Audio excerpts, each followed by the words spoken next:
Chair, we are live now. Thank you. Okay, thank you very much, Devan. So we left off, Mr. Lamont had just, I'm hearing myself talk. He had just finished his presentation, and then we were going to open it up to committee members for questions. And I think I remember seeing Councillor Bernay's name on the list. So how do I see him?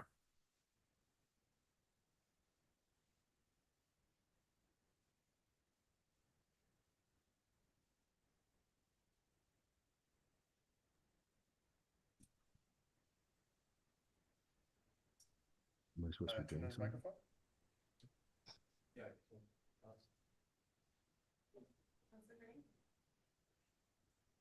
Okay, I can't see him. I see me. Oh, We really need to get help our council members, okay? So if they're having issues, I need you to go see. Where's the? oh,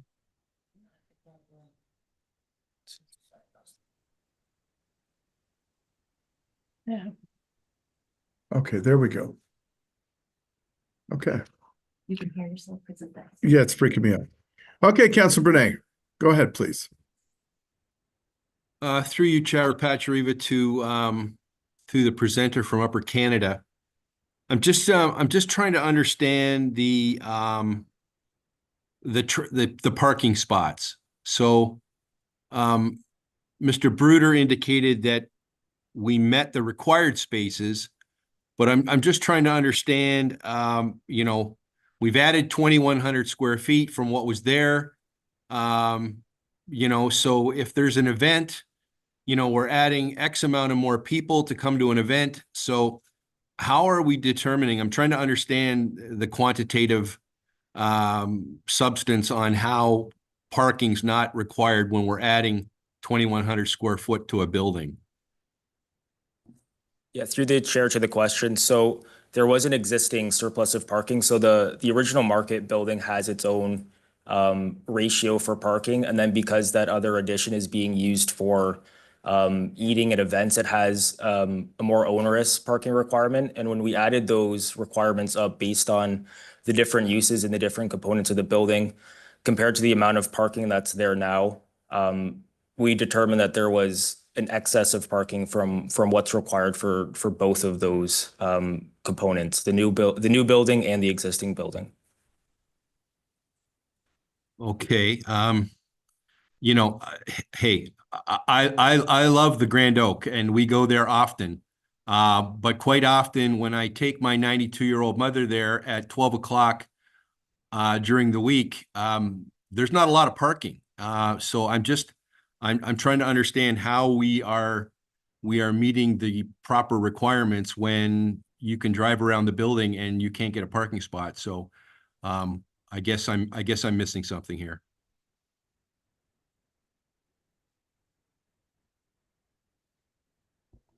Through the chair, yeah, I can't speak to the parking, whether the zoning bylaw provides sufficient parking or not. What I can say is that what's required in the zoning bylaw is 40 or is 37 spaces, and there's 40 spaces provided.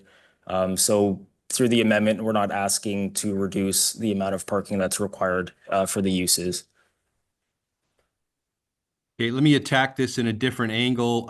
You know, when the addition was done and the additional work was included to add 2,100 square foot to the building where we're going to have events, did the town look at working with the owner to ensure that we have accessible handicap parking enough for the facility? Was that looked at the time? Through the chair, there is the required amount of accessible parking on site as well. Okay, thank you very much. Okay, thank you, Councillor Bernay. Councillor Michalak, I saw your hand. You've put it down. No, it's geared more towards the report. Sorry. Okay, very good. Okay. So there being no further registered, okay, so that's the questions to Mr. Lamont. Mr. Lamont, thank you very much. I don't see any more questions from committee. So there being no further registered delegates, Are there any persons present wishing to address committee regarding zoning bylaw amendment application by Upper Canada Consultants for 4600 Victoria Avenue? Please come forward and state your name, spelling your surname for the record. Remember to please ensure you are speaking to new and relevant information and not reiterating previous comments made. And as I'm in the council chambers, I'll just ask that if anyone would like to make comments to this application to please step forward to the podium.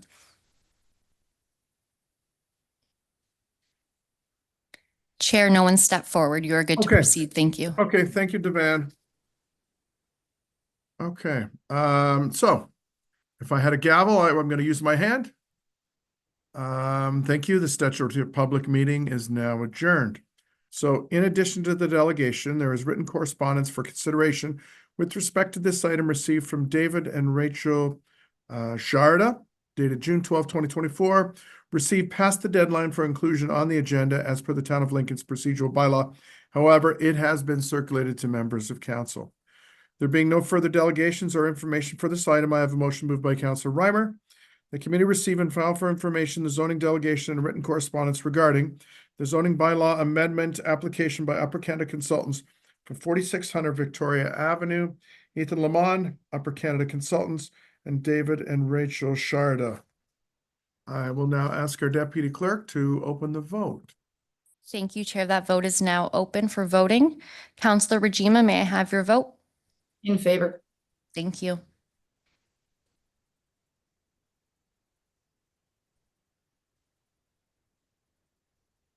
Madam Mayor, may I have your vote, please?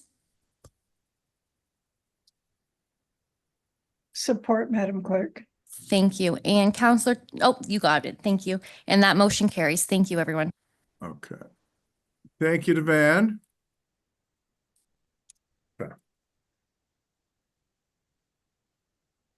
Okay, we're now at the consent agenda, inclusive of the Housing Select Committee minutes of March 12, 2024, and Age-Friendly and Active Community Advisory Committee minutes of April 4th, 2024. Would any member of committee like to remove any of these items from the consent agenda to discuss? Councilor Brunet. Yeah, thank you, Chair. I had a question that I wanted to ask with regards to the April meeting of the Age Friendly. Chair, you're on mute. Okay, so that means that we'll take that one out of the consent agenda to discuss. That's correct, Chair. That will go to the end of the of the regular meeting? agenda. That's Okay. correct. Okay, so can we vote then on accepting the Housing Select Committee report minutes? Yes? Yes, Chair. Okay. Okay, Councilor Brunet, you're good with that, so we'll move that to the end. Okay, awesome. Okay, so there being no further discussion, I have a motion moved by Councilor Timmers that the Housing Select Committee minutes of March 2024 be adopted as recommended. I will now ask our deputy clerk to open the vote. Thank you, Chair. That vote is now open.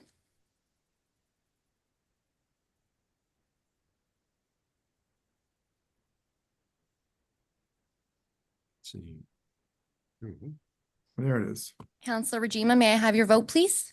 In favor, thank you. Thank you. And Madam Mayor. Support. Thank you. That motion carries, Chair. And Chair, are we able to go back to item 5.1 to consider the report? We did consider the delegations associated with the report, but we still need to consider the actual report. Of course we can. Okay, so. Thank you. Page 7 of your script. Yes, I've got it. Okay.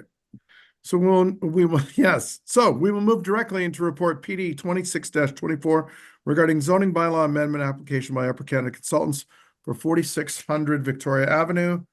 Are there any questions from committee to the staff report?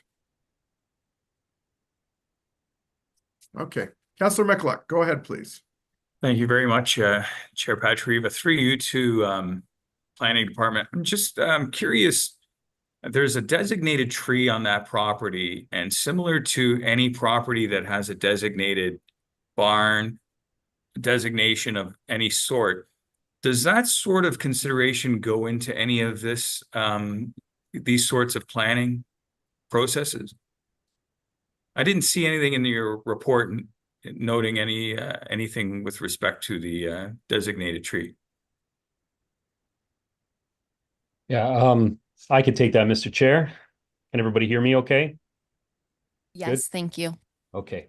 Yeah, no, that's a good point, Counselor. And normally it is a consideration for sure when we have something that's designated under the Heritage Act on a specific property. In this case, it's very specific to the tree itself. And when you look at the parameters of what's transpired and where this eating area is, the covered eating area that's been closed in by the glass doors, there's no impact to that tree. So usually that's how it works.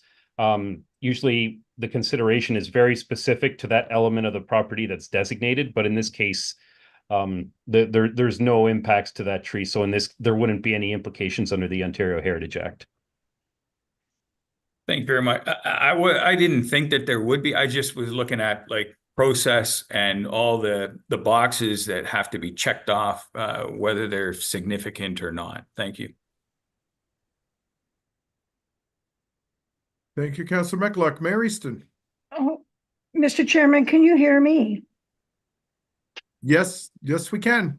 For some reason or other, my screen has gone black. My concern is similar to Councillor Mikulic's, as it relates to the daylighting and that space having some disturbance of the ground or the roots, the peripheral roots.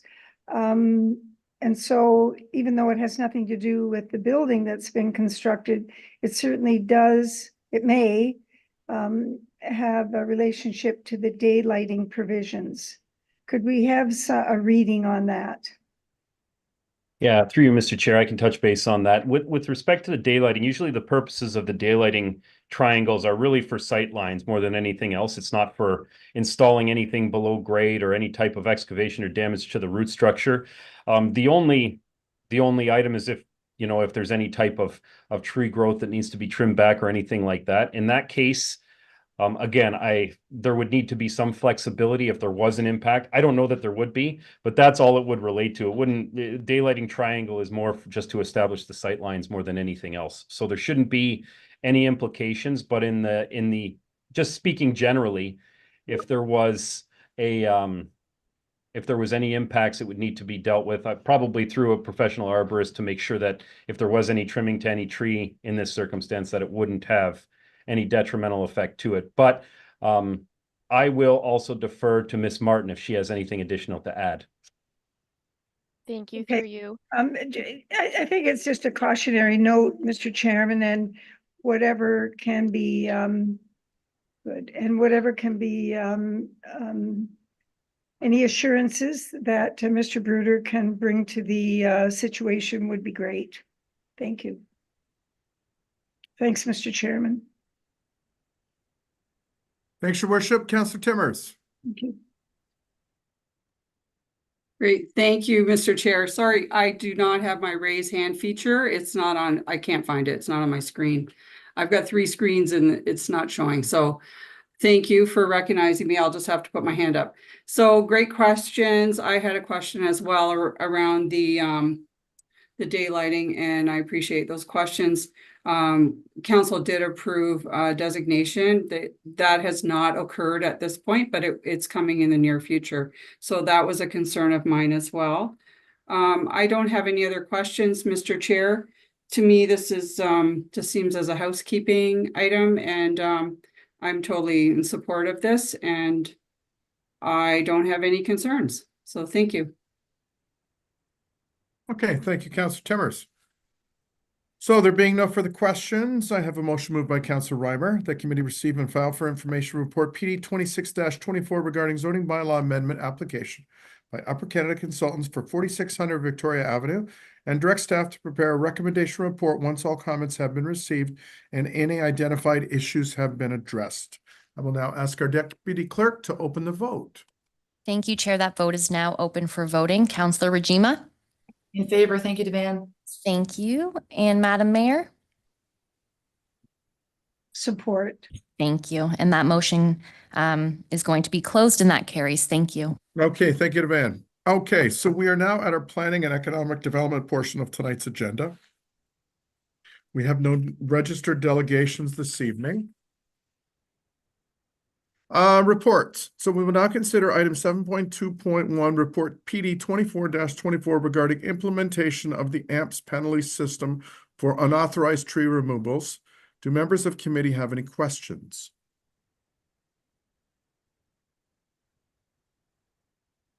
Okay. There being no further discussion, I have a motion moved by Councillor Murray. Sorry, committee- Chair, it looks like Madam Mayor has her hand up. Okay. Now I see her raised hand now. Okay. I know it's been a while since we used the Zoom, but the raised hand would help me identify this a lot easier. So Mayor Easton, start us off. Everything is moving very slowly. Mr. Chairman, this is great work that's been done on this, and we're moving on now to another important segment, which is the fines. My question is this the maximum fines that we can apply to each of these situations?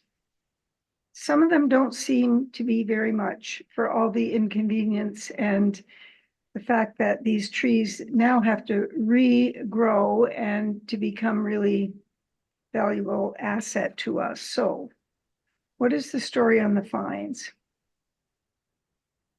I actually was looking for something like $10,000. Mr. Barkway.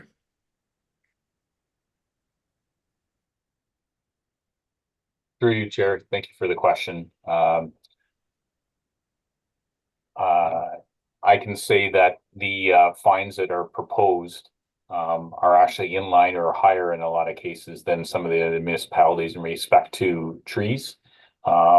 We do have a maximum of $10,000, so that would be $1,000 a tree. In some cases, up to $10,000 for fines. We actually have also structured a tiered fine structure for that, so that there's multiple offenses that the fines will be increased as they go on. Well, Mr. Barkway, I'm not very satisfied with that, and maybe there's a lot of good reasons for it, but we have quite a bit of history with violations, and I mean, really, this isn't even a slap on the hands that we're dealing with here, and yet I don't know how many months we had the select committee worked on this. You've worked on it. I'm sure Mr. Bruder and others, there's been a huge amount of research. This just seems like an absolute pittance. In fact, it's a bit of an insult in terms of what we're really trying to accomplish here. I mean, $1,000 a tree. I know our arborists aren't that expensive, but I don't know how much it costs to send somebody out to plant a tree, but I bet we're not doing it for under $250 plus a sizable tree. So I would like some very serious exchange here about whether or not we need to defer this until we have this right. I'm happy with everything else in this bylaw, but I am not satisfied with the fines. Mr. Chairman? Yep, I see that Melissa Shee has her hand up, so maybe she can provide us some information with respect to that. So Melissa, go ahead, please. Thank you. Through you, Mr. Chair. I just wanted to add to Mr. Barkway's comments that for AMPS fines, we're actually not allowed to have these be punitive in nature. So these fines need to be approved by the Minister of Attorney General, and we are not allowed to have fines that are intended to compensate for tree replacement or anything like that. Really, these penalty amounts are intended to help deter non-compliant behavior.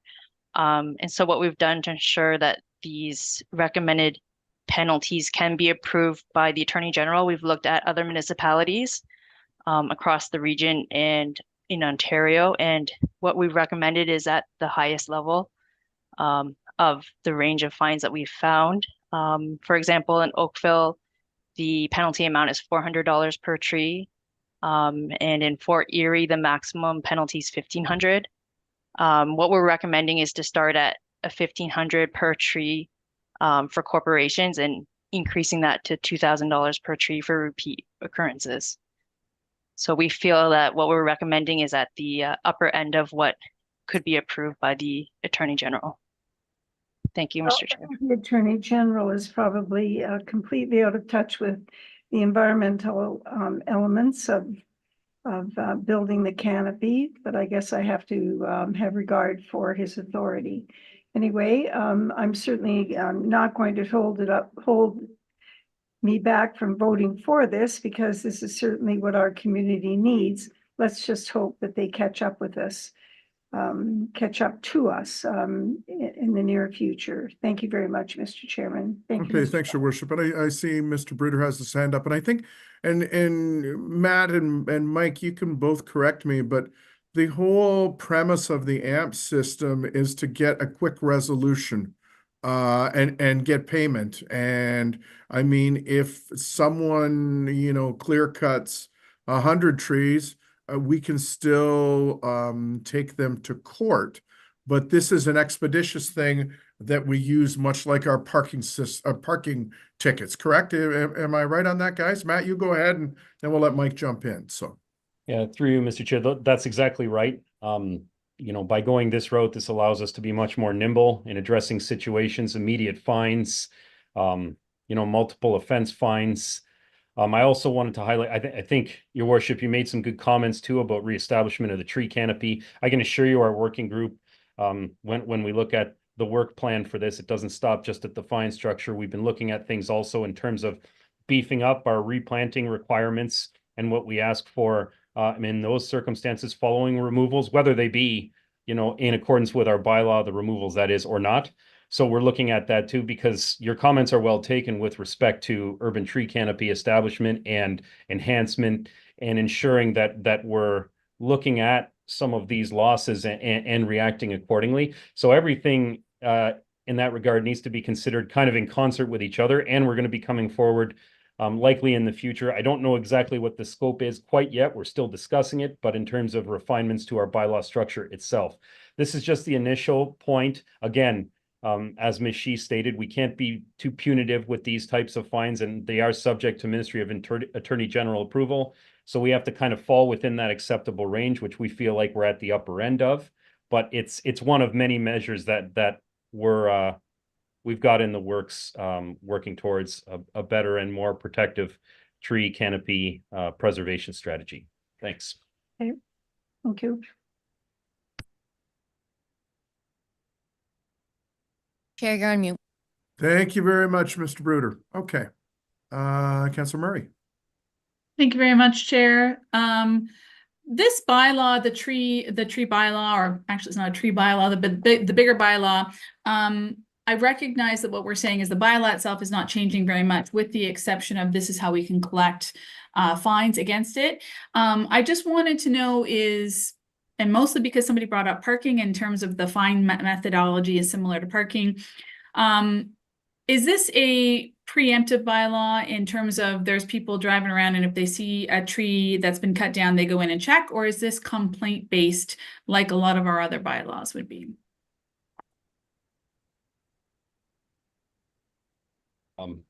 Through you, Mr. Chair, why don't I take that? I think it'd be a combination.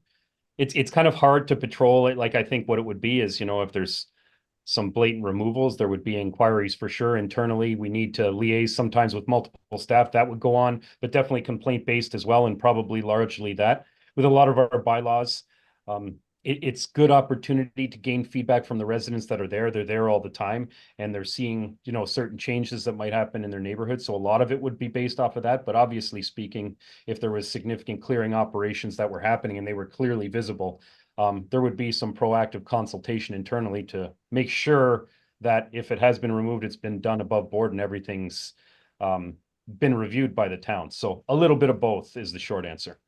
Thank you. Thank you very much, Chair. That's all I had. Okay, thank you. I was gonna say Vice Mayor and I've just drawn a blank. Deputy Mayor Murray, sorry. Councillor Timmers, go ahead. Thank you very much, Chair Pachariva. I too had concerns with the penalties. They seem very low. And if we could just look at the chart I found it was a little confusing. So just through to staff. So if an individual person cuts down a tree with a 20 centimeter, the details in that first box, it's $600. Is that per tree? If the individual cut down 10 trees, is that $600 per tree? So that's my first question.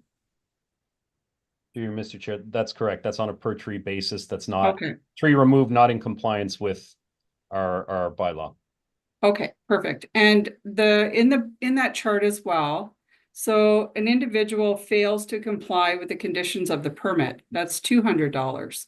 So I'm not quite sure I'm understanding. So if they have a permit, what does that mean exactly, Matt? Through you, Mr. Chair, I'll actually defer that to Ms. Shi. She can Perfect. she can provide you a good breakdown of that. Thank you. Through you, Mr. Chair. So that's in an instance where an individual or corporation has taken on a permit to remove trees, but they haven't abided by all the conditions. For example, if we have required that they enact tree protection to save certain trees, and if they haven't put that tree protection up, for example, then that would be failure to comply with the conditions of the permit. Or if they've accidentally damaged a tree that they weren't supposed to remove or damage, that would be another instance of failure to comply. So their penalty would be $200? For each occurrence. Okay. I'm just wondering, through you, Chair, these fees do seem very low. And is there somewhere where we could put in, they must replace the tree or they have to plant this many trees? I don't know. I'm just putting that out there. Is that, like you said, if they damaged it, it would be $200. What if they damaged it and they had to replace equal? Is that something that could be added? That would be something that would need to be looked at as part of the tree bylaw itself. Okay. So we do have some provisions in there, but again, we're reviewing that bylaw now and seeing where we can further enhance and make it a little bit more strict. But it wouldn't be part of this AMP structure. Okay, I understand. Okay, thank you. And Mr. Chair, I just have one other question. So on page 29 of 77, it's around, yeah, I think that's 29. Sorry, I'm just pulling up the report. Actually, I think it was earlier in that. What it is around is properties. Oh, here we are. I'm sorry, it's not 29. It's 2 of 7. Okay, so exemptions to tree permit requirements. So there seems to be a lot of lands that are exempted. Lands outside of the urban boundary, you've got the whole list there. Any residential unit that was constructed prior to the bylaw 2020. Like there's quite a few exemptions there. I'm just wondering, do they need to be all exempt? That seems to be removing a huge amount of land with trees that are all exempt. So just putting that question out there. Yes, that's right. When the site alteration bylaw was first proposed, it was looking more at preventing clear cutting of development lands and vacant lands. So that's what it was more catered towards. But now what we want to do is look at the potential for a private tree bylaw, which would be more all-encompassing across the town. And we'd be looking to get council direction tonight on proceeding with public engagement for that potential for a private tree bylaw. Okay, so that exemption list could possibly change then. Correct. Okay, very good. Thank you. Thank you, Mr. Chair. Okay, thank you, Councillor Timmers. Mr. Bruder. Additional information? Just one little thing, and thank you, Mr. Chair, for your indulgence. Just on one of the ones that you identified, the exemption, Councillor Timmers, pertains to rural lands.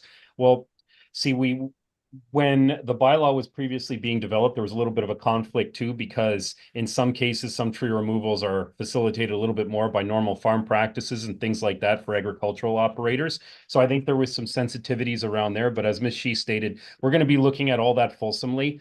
This is just kind of the first step, just to make sure we're able to react quicker to certain instances with a fine structure initially. But again, going to be looking at the bylaw fulsomely and looking at opportunities to enhance it and encourage more protection. So, thank you.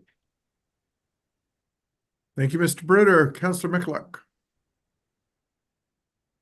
Thank you very much. Through you to either Matt or Melissa. Did members of the committee have any input on the fine structure?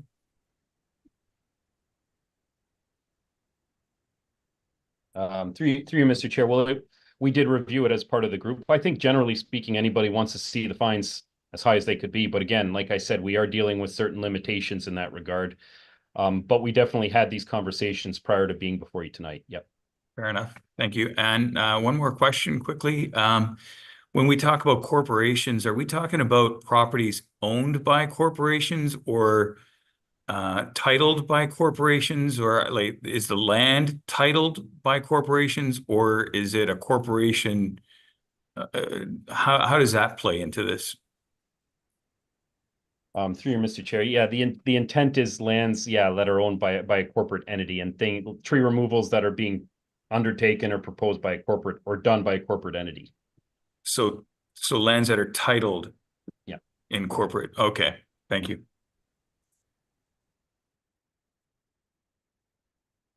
Okay, so there being no further discussion, I have a motion moved by Councillor Murray. The committee authorized and directs staff to implement the non-parking administrative monetary penalty system for infractions under the town site alteration and removal of trees bylaw as set out in report PD 24-24 and approve the draft bylaw to amend bylaw number 2023-25 administrative monetary penalty system for non-parking regulatory bylaws as attached as Appendix A to the report, and approve the draft bylaw to amend bylaw number 2020-64, a bylaw to regulate site alteration and removal of trees as attached as Appendix B to the report, and direct staff to proceed with public consultation to explore enhanced tree protection requirements in Lincoln, as well as the potential to implement a separate standalone private tree bylaw. I will now ask our deputy clerk to open the vote. Thanks, Chair. That vote is now open for voting. And Madam Mayor? Support. Thank you. Councillor Rajima? In favor, thank you. Thank you.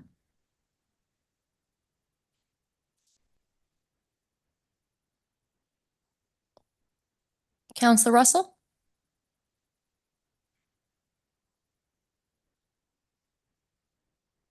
You're on mute.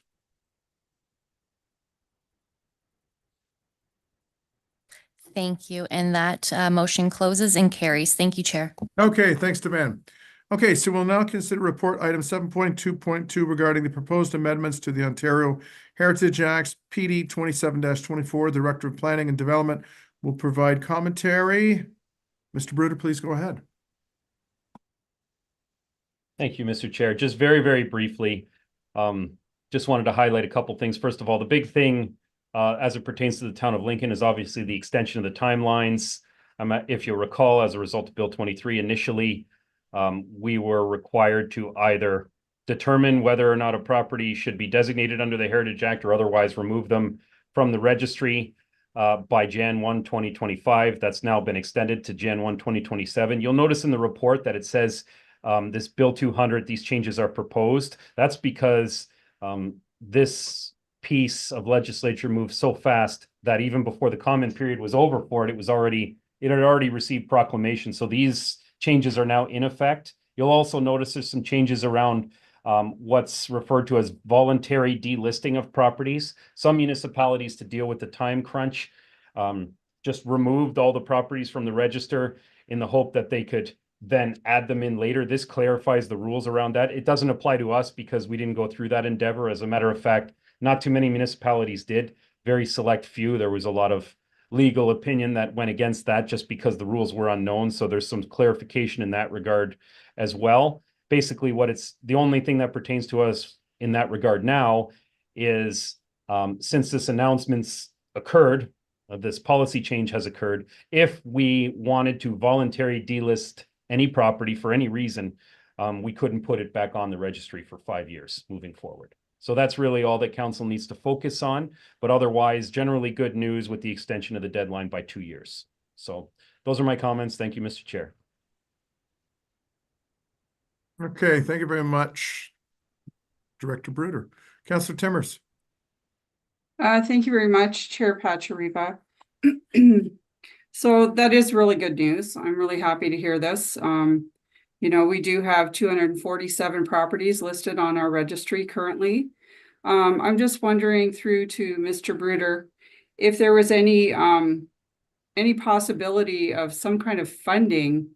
Have you heard anything around that? Funding for municipalities, because the cost to designate a property is quite expensive. And, you know, we have to have major research done. We need to have a heritage consultant review the research before the designation is brought to council. So I'm just wondering, has there been any kind of hope in that area, some kind of financial assistance? Through you, Mr. Chair, nothing that's imminent in terms of an actual announcement, but I know this has been the topic of conversation among multiple municipalities, a lot of which even in Niagara, talking to some of the colleagues in other local or lower tier municipalities in Niagara, this is something that's being talked about. I could see this being something that's brought to the province moving forward, but I haven't heard anything yet in terms of actual announcements forthcoming or some type of funding model that could be made available. So nothing at the moment, but I'm hopeful. Thank you. Thank you very much. Yeah, you know, when you're looking at, you know, every municipality that has a huge list and the cost that's involved in such a short time frame that we have to achieve, you know, designating the high priority properties, it's a lot of money there. So just one other question in the report through you, Chair, to Mr. Bruder. It also said that the province is also proposing to include regulation making authorities able to allow for dates to be amended or in the future prior to their, does that mean we could maybe extend the 2-year period? Is that how I'm reading that that's possible? Or am I not reading that properly? Through you, Mr. Chair, I don't believe that was the intent. However, I know that, again, this is one item that's kind of being talked about in terms of trying to obtain more clarification. So that's a takeaway for me. Some discussions have already kind of centered around this. So I'll report back to council when I have more information on what exactly that means, because there's still some lack of clarity around it. Great. Thank you. Thank you very much. Thank you, Chair. Thank you, Councillor Timmers. So there being no further discussion, I have a motion moved by Councillor Brunet. The committee receive and file for information report PD 27-24 regarding a summary of the proposed Bill 200, the Homeowner Protection Act 2024, as it relates to proposed amendments to the Ontario Heritage Act 1990. And the committee directs planning staff to submit comments regarding the proposed amendments, which are due to the province by June 26, 2024. I will now ask our deputy clerk to open the vote. Thank you, Chair. That vote is now open. Councillor Rajima? In favor, thank you. Thank you. And I'll close that vote, and that motion carries. Thank you. Okay. So we are now at the confidential, or Devan, are we going to do the motion from the consent agenda now, or are we going to do the confidential item and then do that? How would you like to attack this? You are right. We will consider the age-friendly and active community advisory committee minutes of April 4th right now, prior to going into confidential. Okay, terrific. So Councillor Brunet, you had a question regarding these minutes, so the floor is yours. Yeah, thank you, Chair. Through you, only because we're looking at these minutes from 10 weeks ago, back on April the 4th. I noticed in the minutes there was a question asked about a handrail concern at the Fleming Center. And in the report, the Recreation and Event Coordinator stated at the committee meeting that handrail concerns and information was being gathered to address this inquiry. So I guess it's been 10 weeks. I'm wondering if this concern has been dealt with, and and whatever modifications or things that need to be addressed have taken place.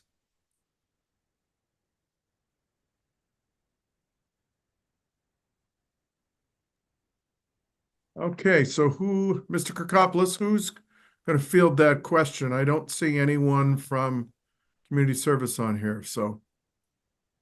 Maybe I'll Go ahead, Madam Clerk. If I may, potentially, perhaps you or Counselor Timmers, who are at the other meeting, could speak to what occurred if there was an update.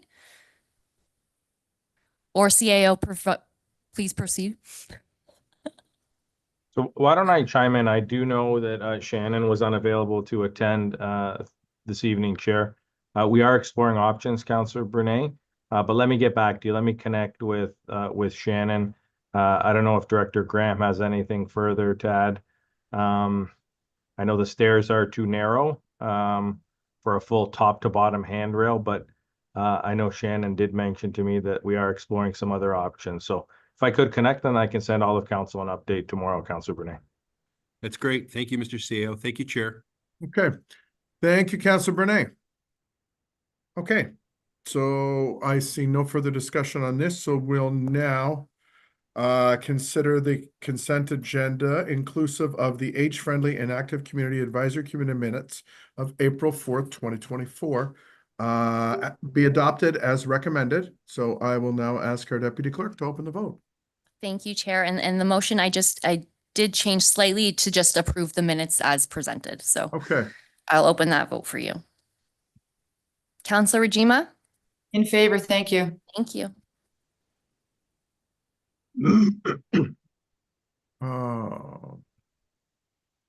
Madam Mayor? Thank you. In support, I see.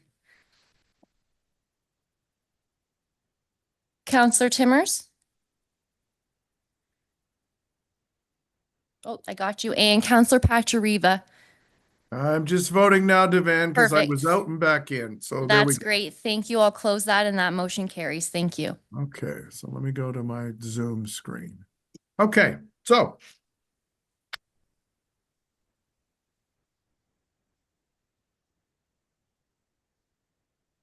so now we're at our confidential items for this evening. So we will now consider agenda item 8.1, motion to consider confidential items. Before I read the motion and we move into close, I would like to explain what will happen for those watching this meeting online. First, there will be a closed session statement that the deputy clerk will go through for staff that will be attending the closed session remotely, and she'll have to go through it for all of council because we are now remotely. So once that is completed, we will move on to the motion to move into close. The deputy clerk will be turning off the live webcast during the closed portion of this evening's meeting.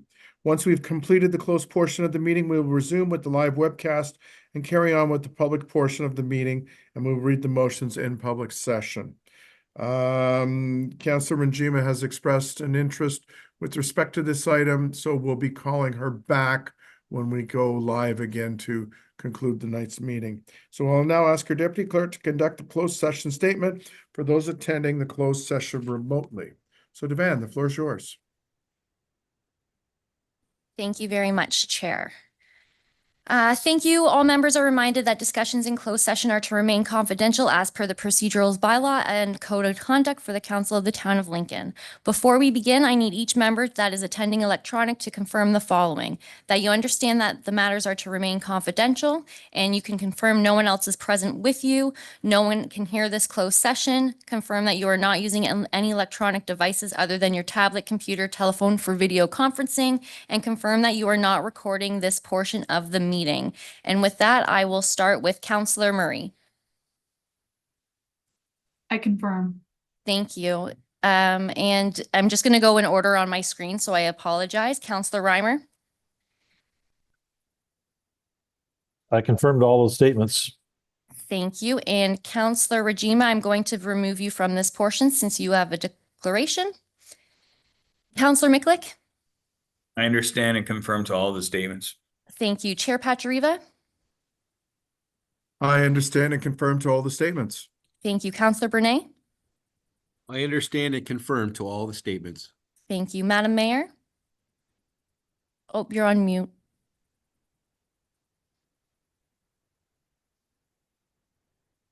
I understand and confirm to all of the statements. Thank you, Madam Mayor. Councillor Timmers?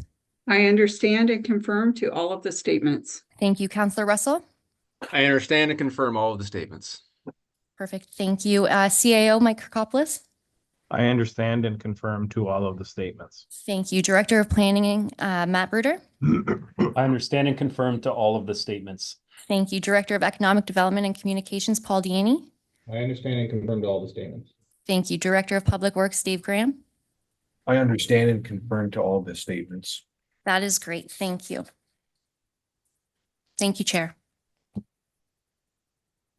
Okay, thanks, Devan. So we have a motion moved by Councillor McLeod. Under section 239 of the Municipal Act, notice is hereby given that committee adjourned to closed session in order to address item 8.1 as follows.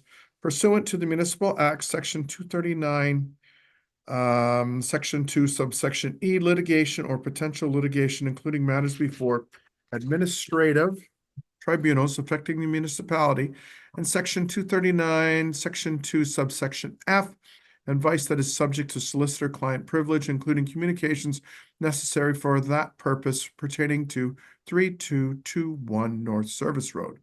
I will now ask our deputy clerk to open the vote. Thank you very much, Chair. And give me one moment. I just lost my screen. That motion is open for voting. Thank you.